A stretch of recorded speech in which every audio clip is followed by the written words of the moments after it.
하나님 말씀 보겠습니다. 요한복음 1장 29절 한 절만 보겠습니다.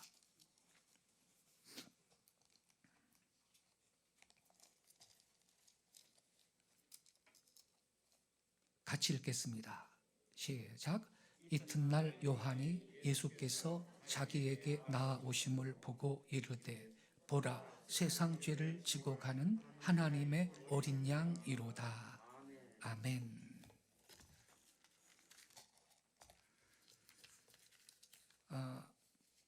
오늘은 제가 기도 중에 말씀 드린 대로 종료주일입니다. 왜 종료주일인가? 예수님께서 우리의 죄를 한 몸에 다 지시고 십자가에서 대속의 제물이 되시기 위해서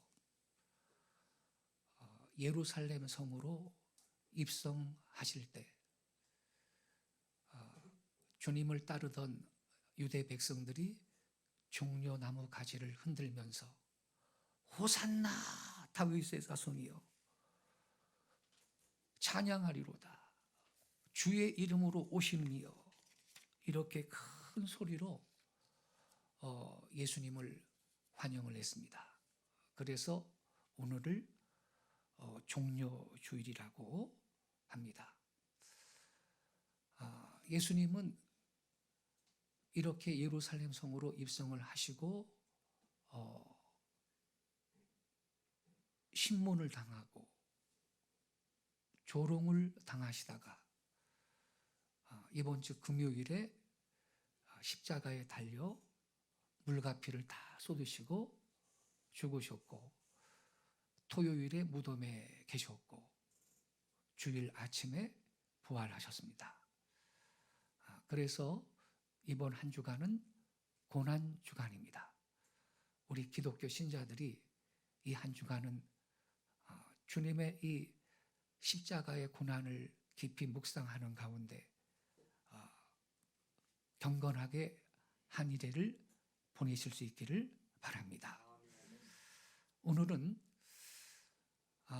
이 종료주일을 맞이해서 왜 예수님은 피를 흘리셔야만 했는가? 왜 예수님은 대속의 제물이 되어서 피를 다 흘리시고 그러한 방식으로 우리를 구원을 하실 수밖에 없었는가? 이 문제를 말씀을 드리도록 하겠습니다. 우리 한민족을 위시해서 세계 각 민족의 역사를 더듬어 보면 세계 모든 사람들이 죄를 속하기 위해서 동물 제사, 즉 짐승의 피로서 그들의 신께 제사를 드리는 습관과 관습을 갖고 있습니다. 우리나라의 경우 토속적인 기우제라든지 어떤 제사 형식 가운데 보면 짐승의 피를 뿌려서 복을 빌고 용서를 구하고 죄를 씻는 의식들이 여기저기 그 흔적이 남아 있습니다.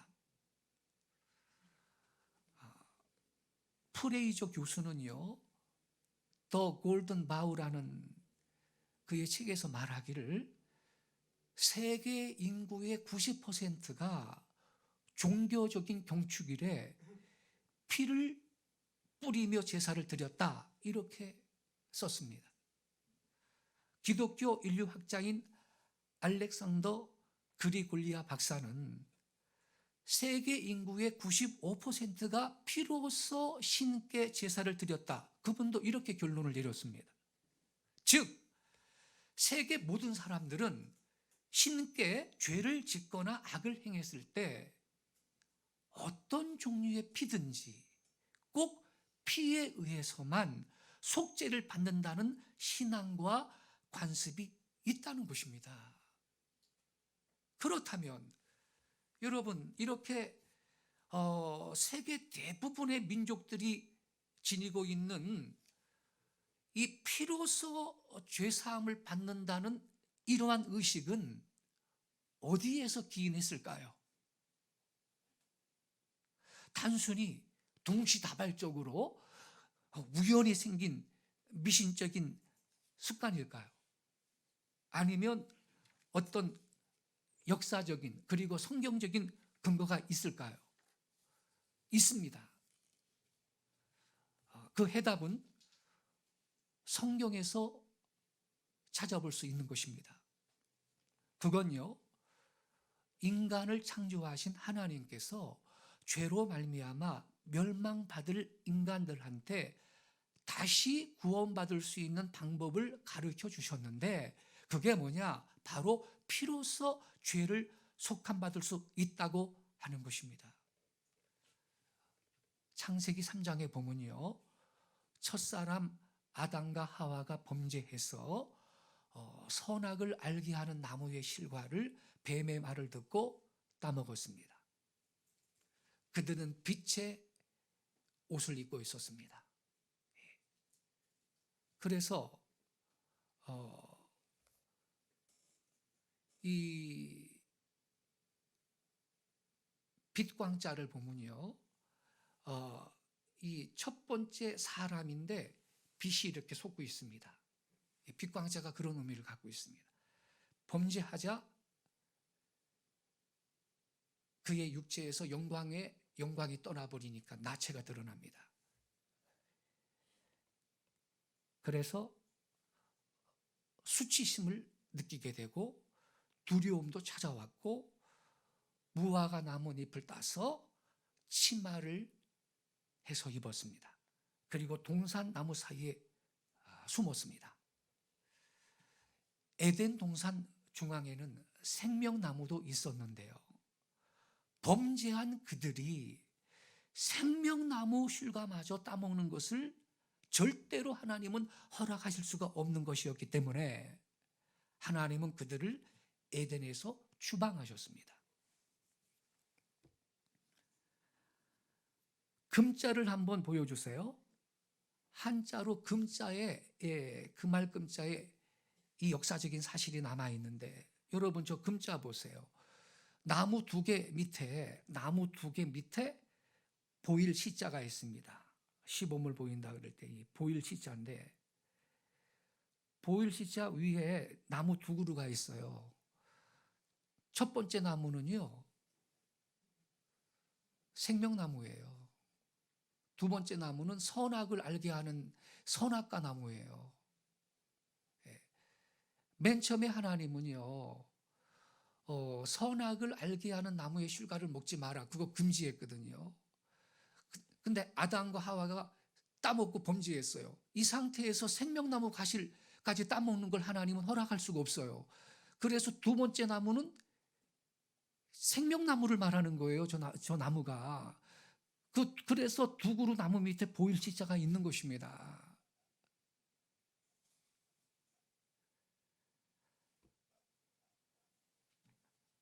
그래서 하나님이 아담과 하와가 범죄했을 때 에덴 동산에서 추방하는 거예요.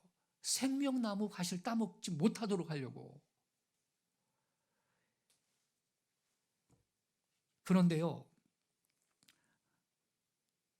창세기 3장 21절에 보면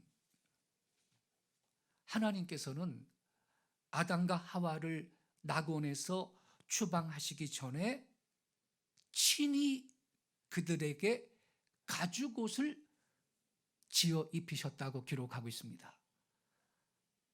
창세기 3장 21절 같이 읽겠습니다. 시작. 여호와 하나님이 아담과 그 아내를 위하여 가죽옷을 지어 입히시니라.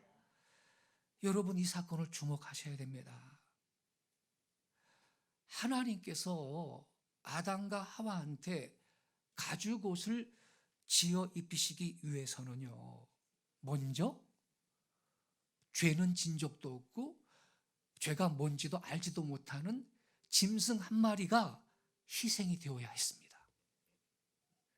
먼저 희생물의 피 흘림이 있었던 것입니다. 하나님께서는 그러한 가죽 옷을 입어야만, 그러한 가죽 옷이라야 그들이 살아갈 수 있을 것이라는 사실을 실물로 교훈하신 것입니다. 실물로. 그렇다면 그것은 곧 희생 제물을 필요로 하는 동물 제사의 시작이고, 그 가죽 옷은 우리를 죄에서 구원하시기 위해서 피 흘려 돌아가신 예수 그리스도의 그림자였던 것입니다. 의자를 한번 보여주세요. 한자. 자, 여러분, 양자가 보이죠? 맨 위에 그 양입니다. 양 밑에 나 아자가 있습니다. 양 밑에 나 아자가 있을 때 그게 의로워진다 이 뜻입니다, 여러분. 자, 하나님이 아담과 하와를 에덴 동산에서 내쫓을 때 가죽옷을 지어 입히셨는데 양 한 마리를 잡아 죽인 거예요. 하나님이 양 한 마리를 잡아 죽였어요.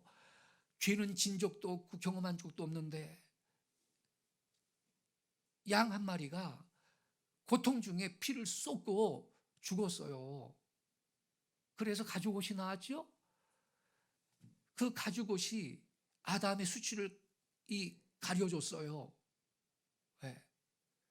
저 양이 바로 그 양이라고요, 여러분. 저 양은 바로 예수 그리스도의 그림자였습니다. 그래서 저 양 밑에 있다라는 것은 십자가 아래에 있는 걸 말하는 겁니다. 할렐루야. 우리가 예수 십자가 아래에 있을 때, 그 예수의 십자가를 향해 갈 때 예수님이 나를 위해 피를 다 쏟으시고 대속의 제물이 되어 죽어주셨으므로 저와 여러분은 의로워지는 걸 믿으시기 바랍니다. 그래서 여러분, 우리가 믿음으로 의롭다함을 받고 천당 가는 것입니다. 할렐루야. 예. 이런 한자가 말이에요, 창세기 1장부터 10장까지의 내용이 상형 문자인 한자에 약 300개 이상의 그 한자로 남아 있어요. 저거 만든 사람이 중국인이 아니고 우리 민족의 조상인 동이족입니다. 대만 대학의 임혜상 교수라고 있어요. 이모당 박사가 한자는 너희 한국인들 동이족의 것이다 그랬어요. 양심 있는 중국인 학자들이 그렇게 말해요. 옛날에 우리 조상들이 노아의 대홍수 이후에 해 뜨는 땅을 찾아가겠다고, 광명의 본원지를 찾아가겠다고, 빛이 시작되는 땅을 찾아가겠다고, 우리 민족은 밝고 환한 걸 좋아해요. 그래서 밝고 환한 흰 옷 입고 산 백성이에요. 그래서 사는 땅도 밝고 환한 이 해가 뜨는 땅을 찾아가겠다고 동방으로 이동해 왔죠. 그때 우리 조상들이 창세기 1장부터 10장까지의 그 사건을 다 머리에 기억하고 있는 거예요. 구전으로 전달받았어요. 그래가지고 동방에 와서 그 창세기 1장부터 10장까지의 그 사건을 그림으로 남긴 게 상형문자입니다. 이런 상형문자. 우리 한국 백성이 보통 민족이 아닌 거예요. 할렐루야. 예. 저게 의자가 성경 그대로인 거예요. 금자도 그렇고 배선자도 그렇고. 그래서 여러분, 이렇게 성경에는요, 첫 페이지부터 하나님이 짐승의 피를 흘리게 해서 사람의 죄를 속하신 사실이 나옵니다. 가죽옷을 입고 에덴에서 쫓겨났어요, 아담과 하와가. 그리고 하나님은 에덴 동산 입구에 보초를 세워놨어요. 천사를 딱 배치를 시키고 다시는 못 들어가게 하는 거예요.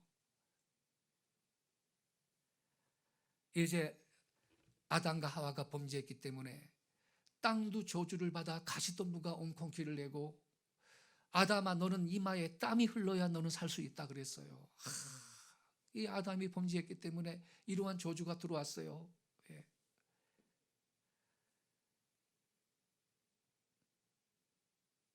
근데 가인과 아벨을 낳잖아요. 가인과 아벨을. 첫 아들이 가인이고 둘째 아들이 아벨인데 자식들이 물어보는 거죠. 아버지, 그 낡아 빠진 가죽옷을 뭘 그렇게 아낍니까? 이거 버리세요. 뭐 많이 해줬는데.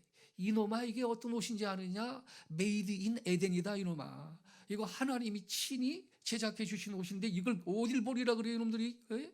그러면서 그 역사적인 사연을, 이 얘기를 애 자식들한테 밥상머리에서 교육을 했겠지요. 우리가 범죄해가지고 쫓겨날 때 하나님이 짐승 한 마리를 잡았다. 우린 처음 봤다, 그 광경을.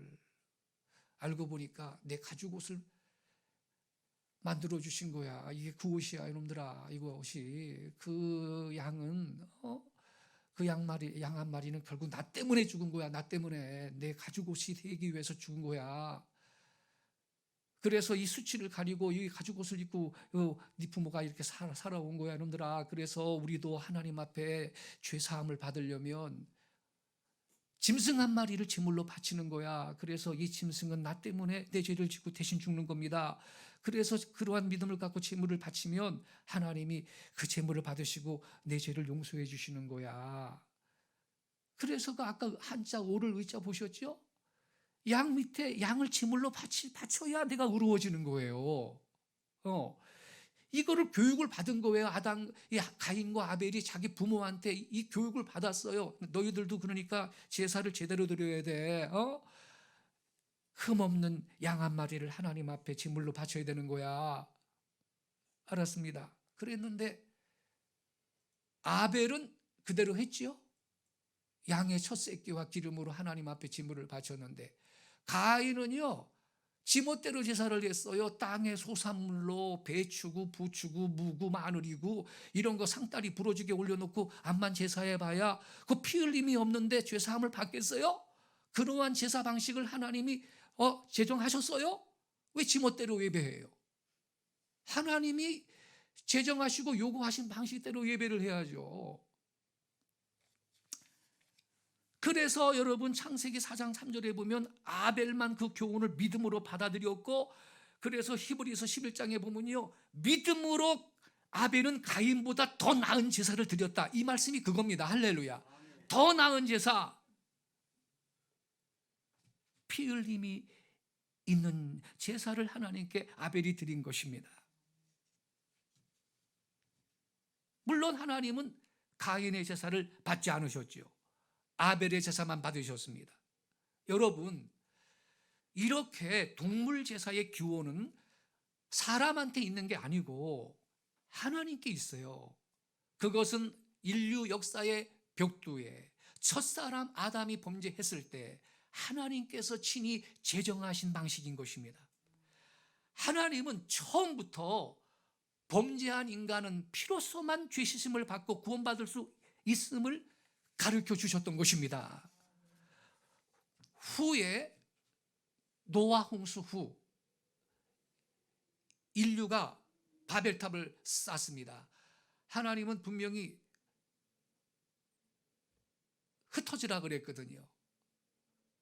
그리고 번성하라 그랬는데 니므롯의 말을 듣고 우리는 뭉쳐 살자.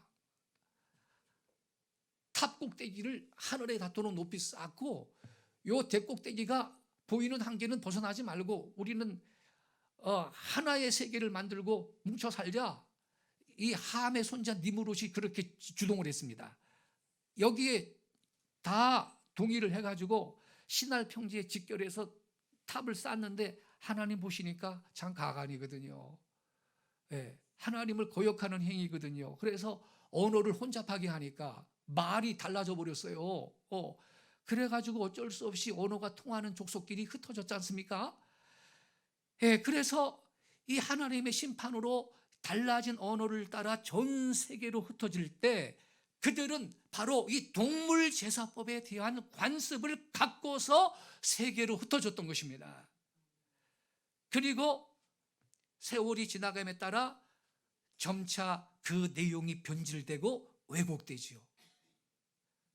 양을 바치는 것이 아니고 소를 바치는 것이 아니고 심지어 어떤 족속은 인신 제사를 사람을 제물로 바치기도 하고 왜곡이 되죠.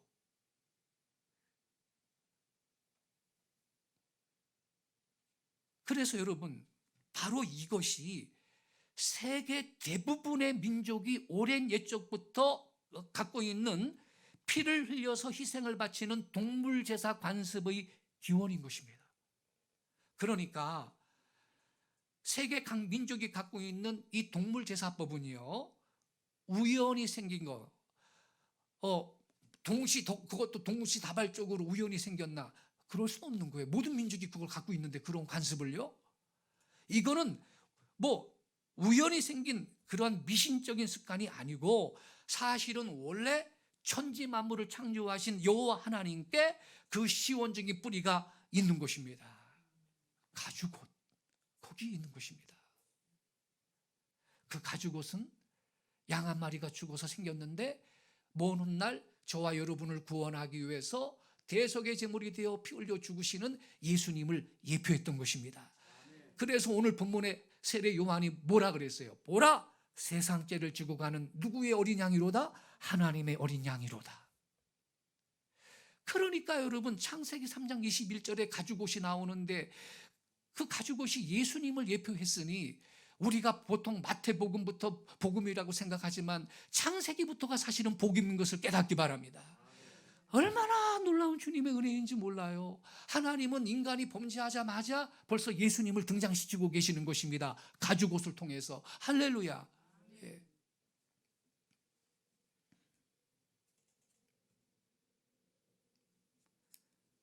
그러니까 여러분, 우리 인간을 창조하신 하나님께서 죄로 말미암아 멸망받을 인간들한테 다시 구원받을 수 있는 방법을 가르쳐 주셨는데 그게 뭐냐?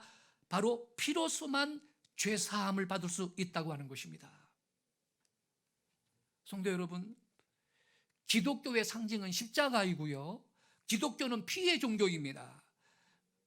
레위기 17장 11절에 이런 말씀이 있습니다. 자막 좀 올려주세요. 같이 읽겠습니다. 시작. 육체의 생명은 피에 있음이라. 내가 이 피를 너희에게 주어 단에 뿌려 너희의 생명을 위하여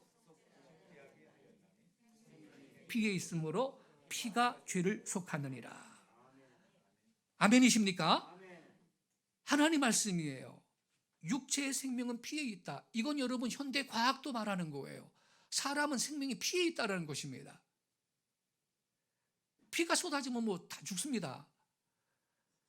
육체의 생명은 피에 있다. 내가 이 피를 너희에게 주어 단에 뿌려서 너희의 생명을 위하여 속죄하게 하였나니 생명이 피에 있으므로 피가 죄를 속한다. 히브리서 9장 22절에는요 이런 말씀이 있어요. 피 흘림이 없은즉 죄 사함이 없느니라. 이렇게 기록되어 있어요. 죄를 씻는 것은 피로서만 된다는 것입니다. 로마서 6장 23절에는요 죄의 삭은 사망이라 그랬습니다. 그래서 여러분, 우리 인류에게 사망이라는 원수가, 저주가 들어온 것은 우리 첫사람이, 조상이, 아담이 범죄했기 때문에 죽음이 들어온 것이지, 우리 첫사람이 범죄하지 않았다면 인류는 죽음을 경험하지 않고 불사할 수 있는 존재로 창조가 된 것이지, 죽을 수밖에 없는 존재로 우리 인간을 하나님이 만드신 게 아니에요. 이 인간한테 죽음이라는 이 저주는요 죄 때문에 인류에게 들어온 거예요. 죄값은 사망이라 그랬는데 사망은요 성경적인 의미가 뭐냐면 분리를 뜻합니다. 분리. 죽음이라는 것은 nothing이 아닙니다. 심지어 사람의 육체를 화장을 해서 태워도 재가 남습니다. 흙이 남습니다. nothing이 아닙니다. 사망은 신학적인 의미가 뭐냐? 분리를 의미하는 것입니다. 분리. 그래서 이 사망, 죽음은요 세 개의 죽음이 있는데, 세 가지의 죽음이 있는데, 첫째는 내 육체와 영혼이 분리되는 육체의 죽음이 있습니다. 사람이 한 80년 안팎 살면 죽지요? 그것은 무로 돌아가는 게 아니고 nothing이 아니에요. 인간은 영혼과 육체가 결합되어 있는데 이 첫 번째 죽음은 뭐냐? 육체와 영혼이 분리되는 거예요. 그래서 육체는 흙으로 가는 거예요. 두 번째는 뭐냐? 육체는 살아있지만 영적으로 하나님과 교제가 끊어진 거. 영적 사망이라고 합니다. 거듭나지 못한 모든 불신자 영혼들은 이러한 상태에 있는 거예요. 이것이 바로 두 번째 죽음의 방식입니다. 셋째는 둘째 사망, 큰 죽음이라고 말합니다. 큰 죽음. 이게 뭐냐?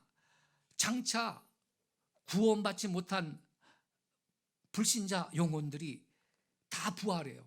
부활은요, 믿는 사람만 부활하는 게 아니에요. 예수님이 뭐라 그랬어요? 의인은 생명의 부활로, 악인은 심판의 부활로 나오리라. 그 안 믿던 악인들도, 죄 가운데 살던 그들도 다 부활을 해서 심판받고 백보자 앞에서 행한 대로 심판을 받고 지옥으로 떨어져 영원히 하나님을 떠나서 소망 없는 절망적인 그러한 상태에서 영벌의 시간을 갖게 되는 것을 말합니다. 영벌의 큰 죽음입니다. 마지막 죽음입니다. 그래서 성도 여러분, 지금 우리가 보는 것은 가짜 죽음입니다. 가사 상태에 있는 것입니다. 죽음의 그림자를 경험하고 있는 것뿐인 것입니다. 이 모든 죽음은 죄로 말미암아 인간에게 초래되었습니다. 누가 이러한 저주를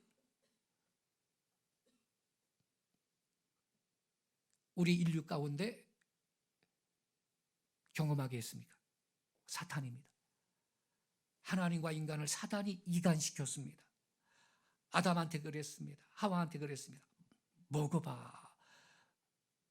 결코 죽지 않을 거야 그랬습니다. 그걸 먹었죠. 그래서 죄가 들어오고 죄값으로 사망이 들어왔습니다.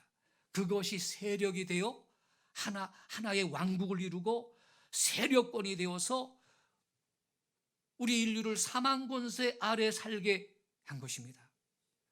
아담의 후예들은 예외 없이 그 권세 아래 살게 된 것입니다. 그런데 사망의 반대는 생명입니다. 그런데 생명은 피에 있다는 것입니다. 생명은 피에 있다.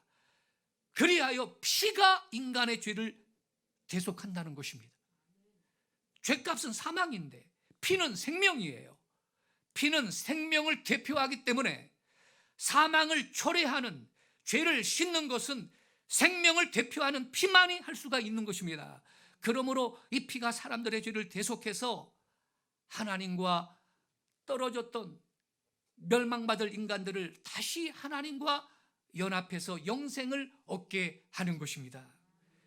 생명이 피에 있으므로 피가 죄를 속하느니라 말씀했습니다. 죄는 이 값이 사망인데 피는 생명입니다. 그러므로 피만이 사람들의 죄를 속할 수 있다고 하나님께서 말씀하셨고, 이 사실을 하나님은 창세기 3장 21절에 가죽옷을 통해서 여러분 인류 역사의 벽두부터 교훈하셨던 것입니다. 이것이 진리입니다. 우리 생각을 내려놔야 돼요. 가인이 말이죠, 왜 지멋대로 동물 제사를 안 드리고 땅의 소산물로 제사를 합니까? 아유, 피 비린내나게, 아니 뭐 그래야 돼? 나는 고상하게 예배할 거야. 그런 인간의 생각이 불순종하게 만들었습니다. 인간적인 육신의 눈으로 볼 때는 고상할지라도 영적으로는 아주 추한 것입니다. 악한 것입니다.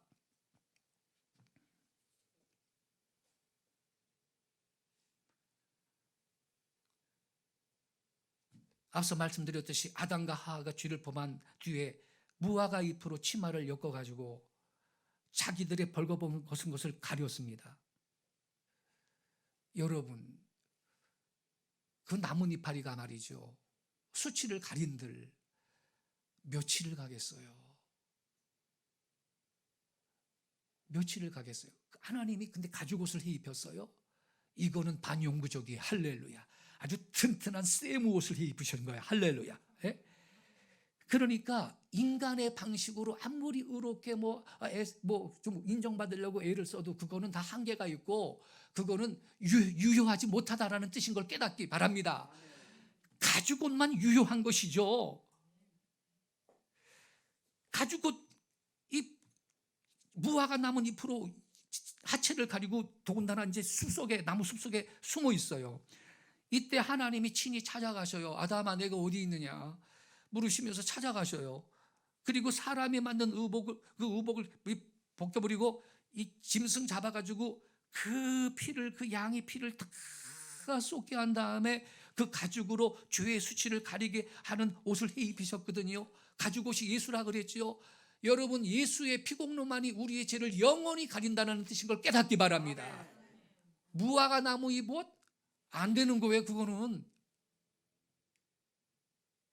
바로 그것이 죄를 씻기 위해서 희생 제물을 필요로 하는 동물 제사의 기원이며 시작으로서 먼 훗날 예수 그리스도가 피를 흘려 우리 인류의 죄를 씻는 것을 예표한 것이고 그 그림자였다라는 사실을 깨닫기 바랍니다.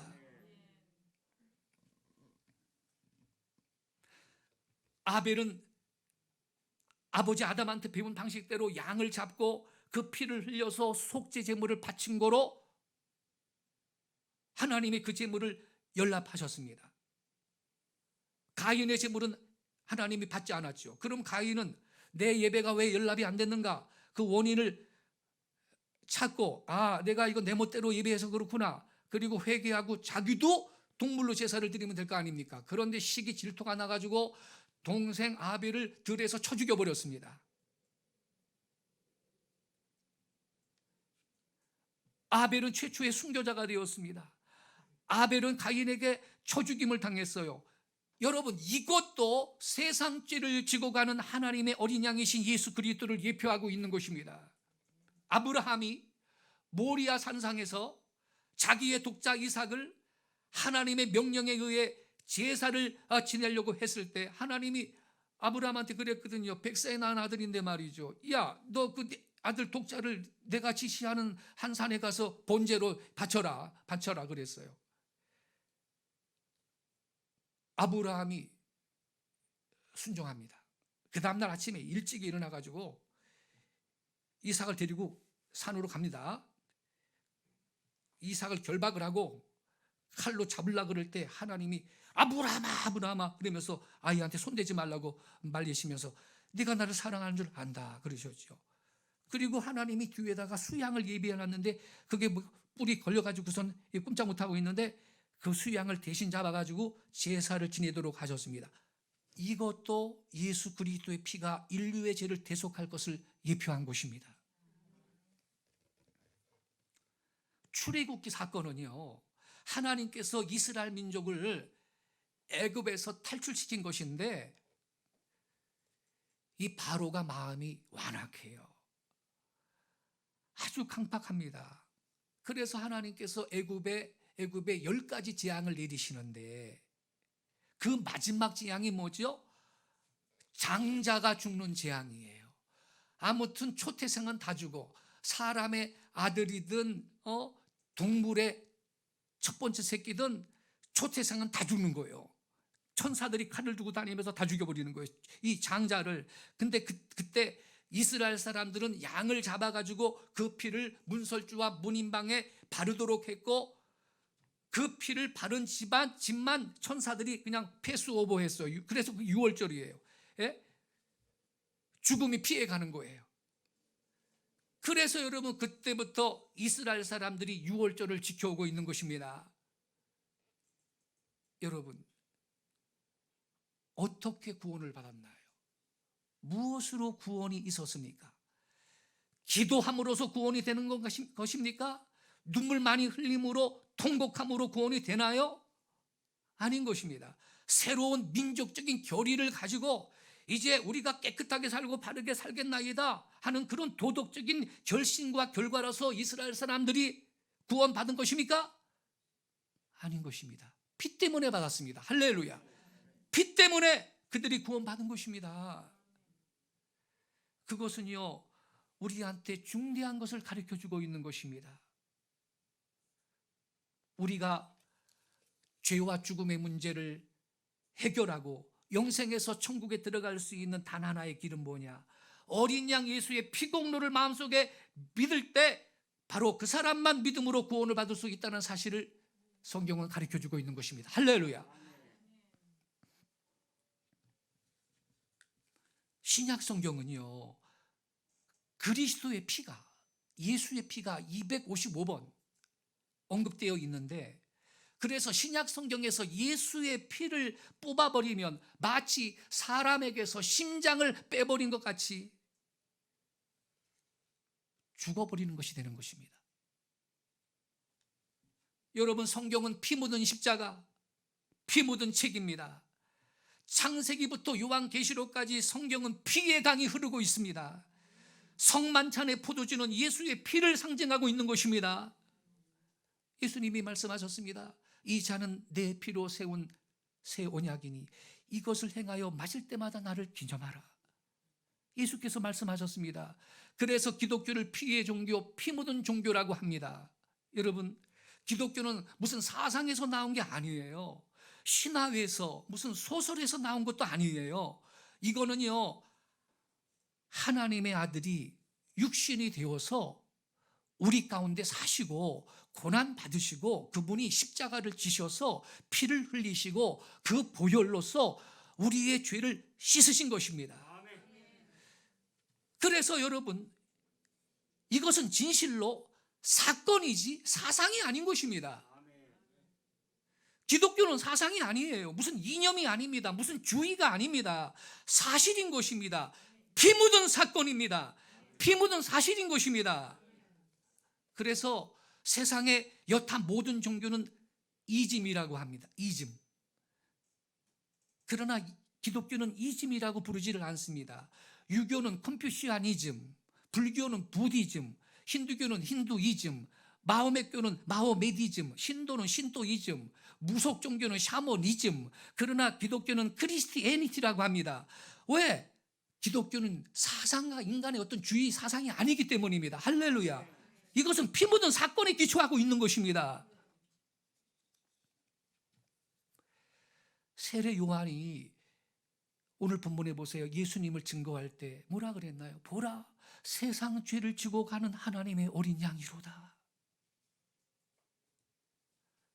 그 어린 양 예수 때문에 우리는 의인이 되고 의롭다함을 받고 구원을 얻고 지금도 하나님 백성으로 예비하며 사는 것입니다. 할렐루야. 아멘. 그리고 영생 복락을 누릴 것입니다. 아멘.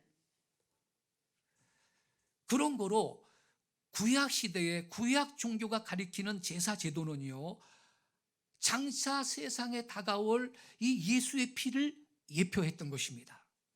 그것은 성막에서든지 성전에서 제사장들이 백성의 죄를 대신해서 짐승을 잡아 번제를 드리고 피를 뿌리고 하는 것처럼 우리 예수님이 단번에 전 인류의 죄를 그 몸으로 대속한 것을 미리 제시했던 것입니다. 구약 종교 전체의 체계는 구속을 예비한 거예요. 특히 구약 성경 이사야 53장은요, 구속에 대한 예언의 절정을 이루고 있습니다. 이사야는요, 예수님이 세상에 오시기 전에 700년쯤 살았던 분인데 뭐 보고 쓴 것 같아요. 이렇게 예언을 했어요. 이사야 53장 5절에 이렇게 써 있어요. 그가 찔림은 우리의 허물을 인함이요, 그가 상함은 우리의 죄악을 인함이라. 그가 징계를 받음으로 우리가 평화를 누리고 그가 채찍에 맞음으로 우리가 나음을 입었도다. 보고 쓴 것 같아요. 예수님이 세상에 오시기 전에 700년 전쯤 살았던 분인데 그가 채찍에 맞음으로, 예수님이 여러분 로마 군인한테 채찍으로 맞았어요, 안 맞았어요? 맞았잖아요. 그가 찔리면 우리의 허물을 인하며, 예수님이 창에 찔리고 양손과 양발에 대못에 찔렸지 않습니까? 이걸 보고 쓴 것 같지 않습니까? 이래도 성경을 안 믿는 사람들은요, 참 불쌍한 사람들인 거예요. 그가 채찍에 맞음으로 우리가 나음을 입었다고 말하고 있는 것입니다. 특정한 한 사람이 인류의 죄를 대속하기 위해서 죽을 것이라는 그 말을 어떻게 여러분 상상해낼 수가 있겠어요?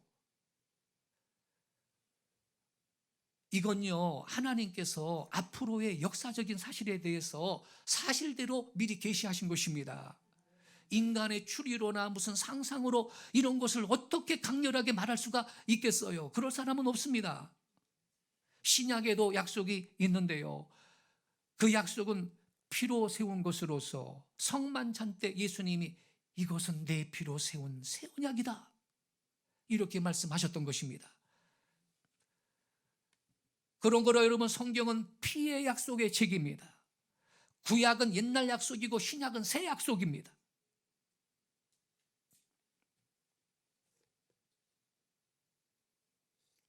출애굽기 24장 1절부터 9절을 보면요, 모세가 광야에서 70인의 이스라엘 민족 대표자들을 모아가지고 하나님의 엄숙한 피의 약속을 하는 것을 볼 수가 있어요.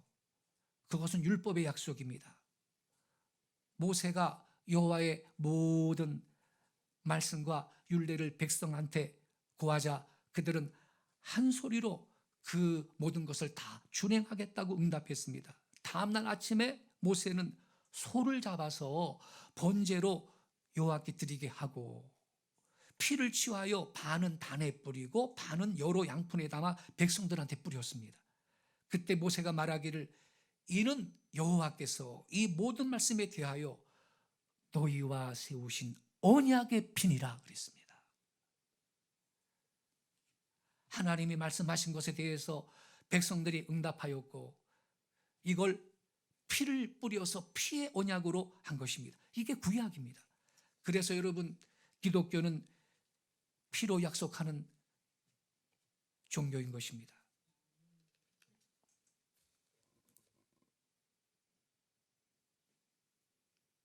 생명은 피에 있기 때문인 것입니다.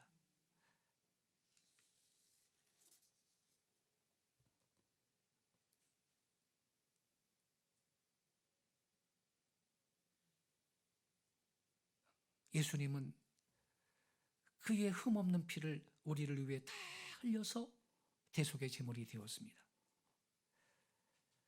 근데 여러분, 아담의 모든 후손들은요, 다 죄인이거든요. 아담이 범죄하자 아담은 인류의 법적인 대표로서 하나님과 행위 언약을 체결했습니다.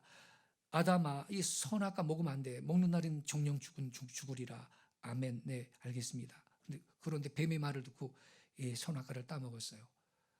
아담은 인류의 법적 대표예요. 아담이 범죄하자마자 그래서 그의 모든 후손들이 죄 아래 다 팔려버린 겁니다. 그래서 아담의 후손들은 태어날 때부터 사실은 죄인입니다. 원죄를 갖고 태어나, 원죄. 사람은 자라면서 누가 죄를 안 가르쳐줘도 시기 질투하기도 하고, 죄를 져요. 원죄가 있으니까 자범죄라는 죄의 열매를 맺어요. 그 죄 때문에 다 지옥 가는 거죠. 근데 예수님께서 이러한 문제 때문에 처녀를 통해서 남자의 씨가 없이 초자연적으로 세상에 오신 걸 믿으시기 바랍니다. 아담의 모든 후손들은 지가 지 때문에 죽어야, 자기 죄 때문에 죽어야 되는데 무슨 남의 대속의 제물이 될 수가 있습니까?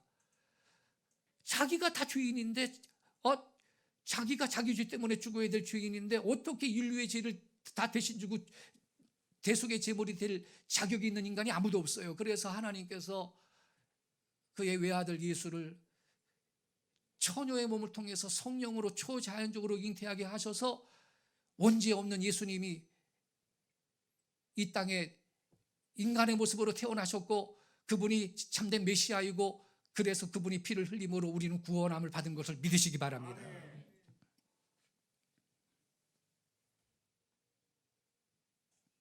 이것은 여러분 사실인 것입니다. 무슨 소설이 아닙니다. 무슨 사상이 아닙니다. 이념이 아닙니다. 이것은 사건인 것입니다. 예수님께서 우리를 위해 죽으셨어요.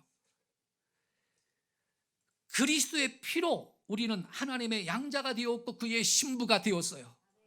그러므로 우리가 그리스도를 생각할 때는 그 생각 속에 피가 묻어 있어야 하는 것입니다.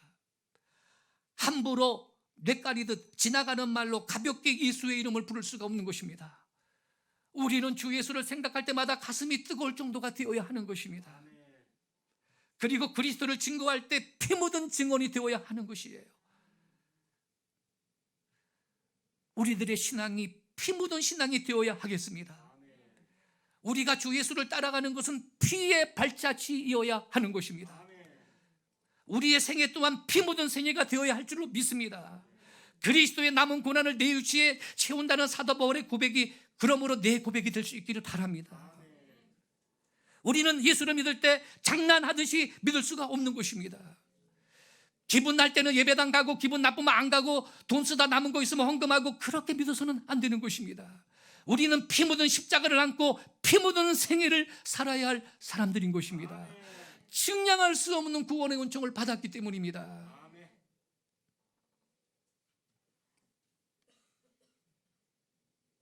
우리가 그렇게 산다면 내가 죽을 때에도 내 무덤 앞에 십자가가 세워질 것입니다. 주의 피 묻은 십자가를 내 무덤에 세워놨을 때 사람들은 보고서 저 성도님은 그의 생애가 피 묻은 십자가, 피 묻은 발자취를 따라간 피 묻은 삶이었다라고 말할 수 있을 것입니다. 여러분, 우리는 다른 것한테는 피상적일 수가 있지만 예수 십자가 사실만은 피 없이 대할 수가 없는 것입니다. 귀하신 성도 여러분, 우리는 이 종료주의를 맞이하면서 예수님께서 어린 양으로서 세상 죄를 지고 가시는 하나님의 어린 양으로서 왜 그분이 피를 흘리셨는가, 그 의미를 이 시간에 확인하였습니다. 주여, 나의 생애 또한 예수의 십자가에 피가 묻은 생애, 피 묻은 발자취가 되게 해주세요. 결단하는 거룩하고 복된 종료주일이 되실 수 있기를 예수님의 이름으로 축원합니다. 기도하겠습니다.